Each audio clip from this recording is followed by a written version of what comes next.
This is the Turf Zone Podcast, your central information and news hub, bringing together professionals from turf associations across multiple states to share things to help you and your business.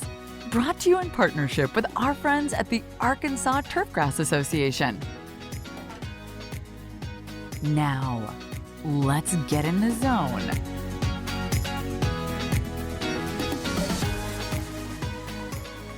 Welcome to the Turf Zone. In this episode, we feature an article titled, Why Do Herbicides Sometimes Fail?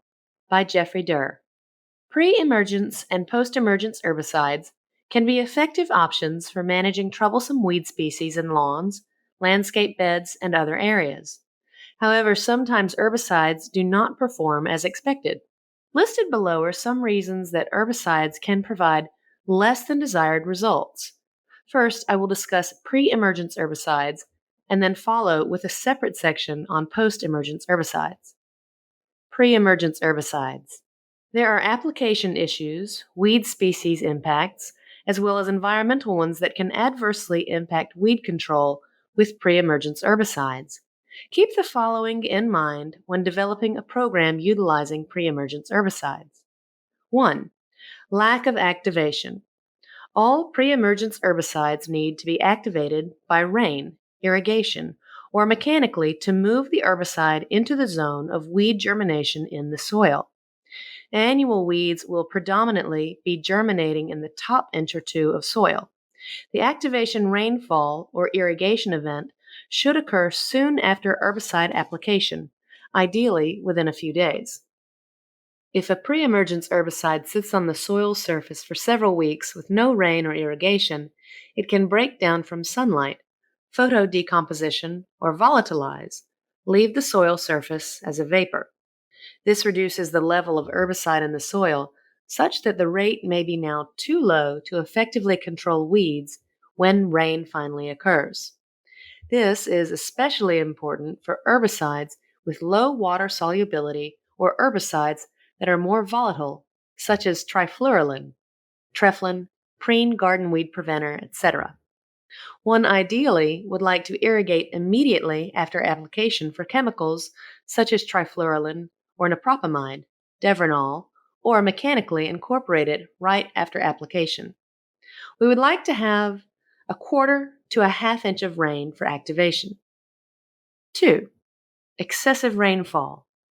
While we need a rain for activation, excessive rainfall will result in deeper leaching of the herbicide, reducing the level in the top inch of soil where weed seed will predominantly germinate. Higher rainfall levels will also increase microbial activity in the soil, increasing herbicide breakdown. Microbial degradation is an important means of herbicide breakdown in the soil, and microbial growth increases under moist soil and warm temperatures. If we get 10 inches of rain, for example, in April, that crabgrass preventer you put down in March will not last long, resulting in crabgrass germinating during mid to late summer. Number 3. Wrong herbicide. Each pre-emergence herbicide will have a certain spectrum of annual weed species that it will control, while other weed species will not be controlled. One good example would be isoxaben, Gallery, an herbicide used for pre-emergence control of broadleaf weeds, such as common chickweed, henbit, and prostrate knotweed. However, Gallery will not provide acceptable control of crabgrass. If one wants to use Gallery, a crabgrass preventer should be added for control of weeds like crabgrass or annual bluegrass. 4. Wrong life cycle. As a general rule, with some exceptions, pre-emergence herbicides control annual weeds, but not established perennial weeds. One good example of this would be comparing controls for crabgrass versus that of dahlis grass.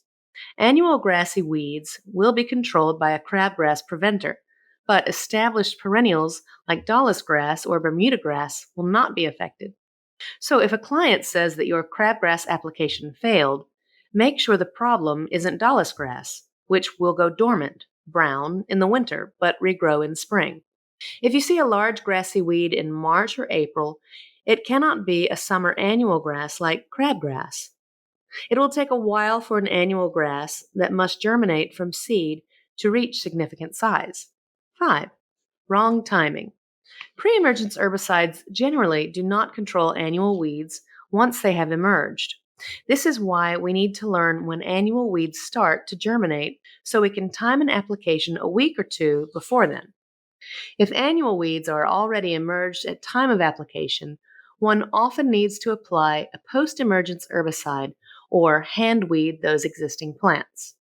If one waits until May to apply prodiamine, barricade, others, established crabgrass will not be controlled.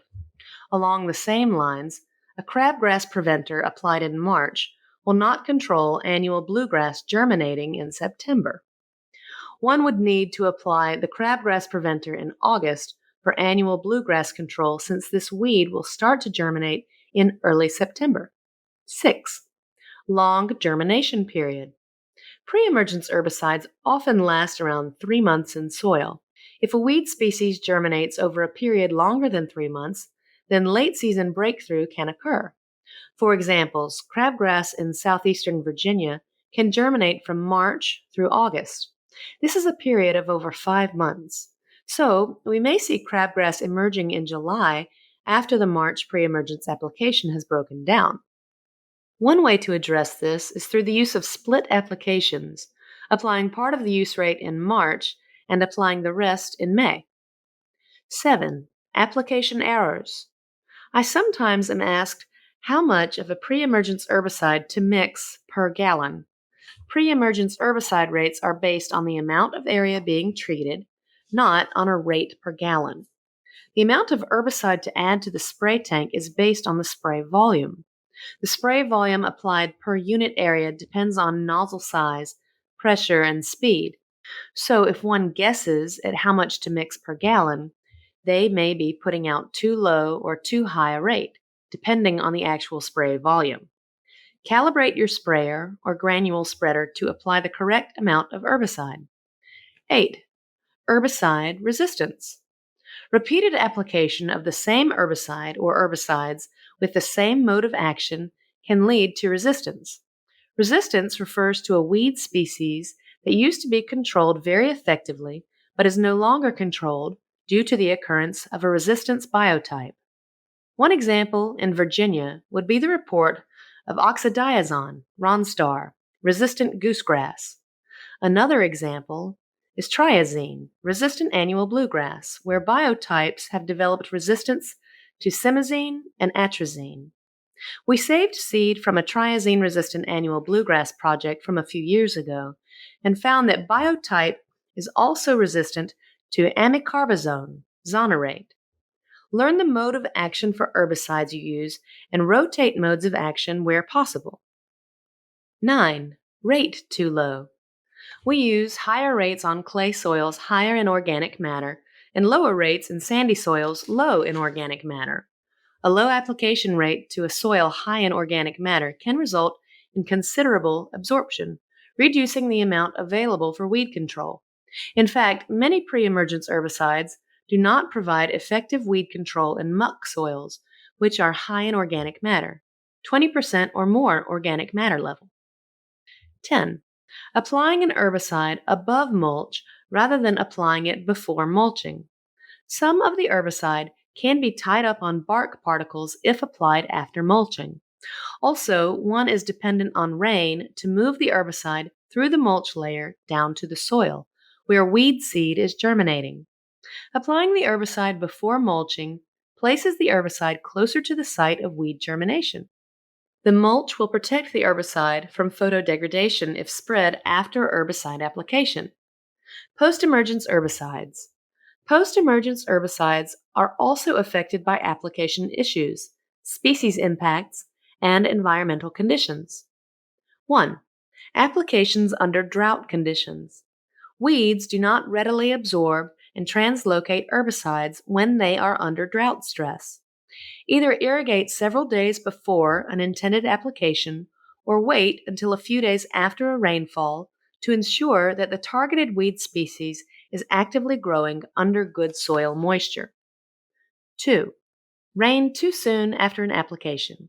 If a shower kicks up 15 minutes after a glyphosate application, for example, much of the herbicide could run off the weed foliage, resulting in poor weed control. Hold off spraying if there is a good chance of rain that day. 3. Applications under cold conditions. Applications when temperatures are cold, especially below 50 degrees Fahrenheit, can result in erratic weed control. Again, weeds do not absorb and translocate herbicide when under stress, including cold temperature stress. Ideal spraying conditions would be temperatures above 60 degrees Fahrenheit with good soil moisture. We have applied certain post-emergence herbicides at air temperatures in the 40s with acceptable weed control, but control takes longer and control can be erratic. 4. Wrong herbicide. For example, applying a post-emergence grass herbicide like fluezafop, Ornamec, Fusilade 2 will not control sedges. So use the term nut's edge when dealing with this sedge species. Using the term nutgrass is confusing and could result in someone picking the wrong product to spray. In general, grass herbicides do not control sedges, and sedge herbicides often do not control grasses. Identify the target weed species and then choose the appropriate product. 5. Forgetting to add a surfactant. Certain products require an adjuvant for effective weed control. Reward Diquat is a contact herbicide, and a non-ionic surfactant must be added to spread the spray droplets evenly across the leaf surface of weeds. Check the herbicide label to see if a surfactant crop oil or MSO needs to be added. When spraying overtop ornamentals, especially during summer, we recommend use of a non-ionic surfactant as oils can heat up an herbicide, possibly resulting in some contact burn. 6. Antagonism. Sometimes, when certain pesticides are mixed together, antagonism can result, reducing weed control through effects on absorption and translocation. For example, we have seen reduced grass control when phenoxaprop, a claim extra, is mixed with post-emergence broadleaf herbicides containing 2,4-D like Trimec Classic, 2,4-D plus MCPP plus dicamba. In this case, these two products should be applied separately, first applying a claim extra and then applying the Trimec Classic a week later. Read the label when considering mixing 2 or more herbicides together. A small jar test can be done to test for spray tank incompatibility. 7. Incorrect spray volume. A systemic herbicide like glyphosate, Roundup, others, is best applied in low spray volumes, such as 10 to 20 gallons per acre. Thorough coverage of the leaf surface is not required for a systemic herbicide like glyphosate, and uptake seems to improve with more concentrated spray droplets. For a contact herbicide like Diquat, however, higher spray volumes are necessary, especially for taller vegetation, where 100 gallon per acre spray volume may be required for thorough coverage of taller weeds. 8. Water quality issues. Muddy water with suspended clay particles can tie up herbicides like Diquat, rendering the chemical ineffective.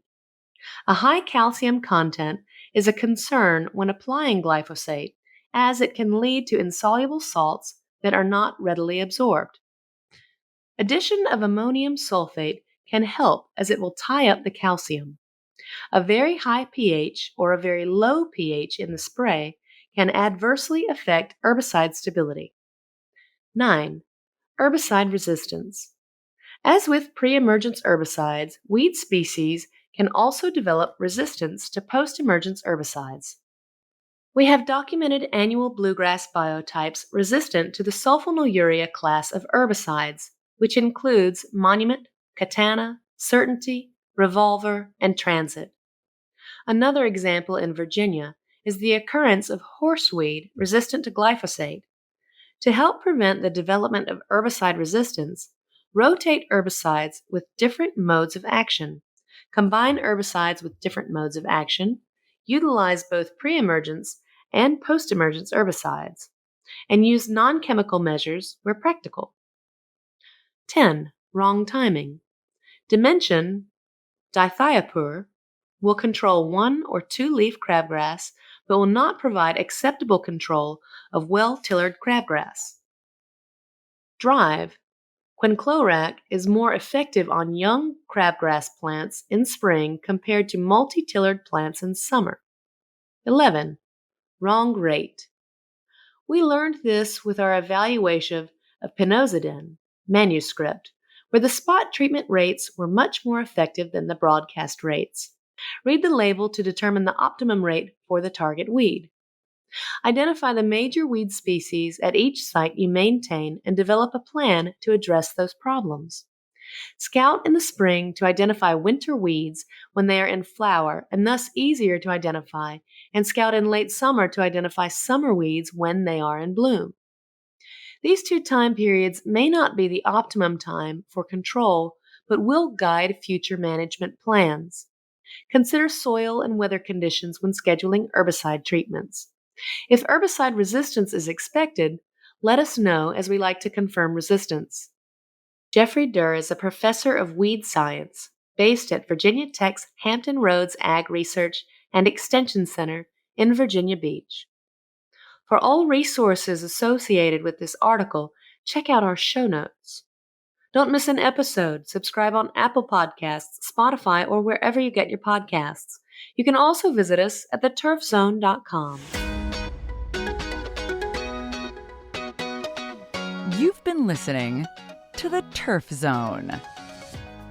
For more episodes of The Turf Zone, visit theturfzone.com and subscribe on Apple Podcasts, Stitcher, or your favorite podcast app.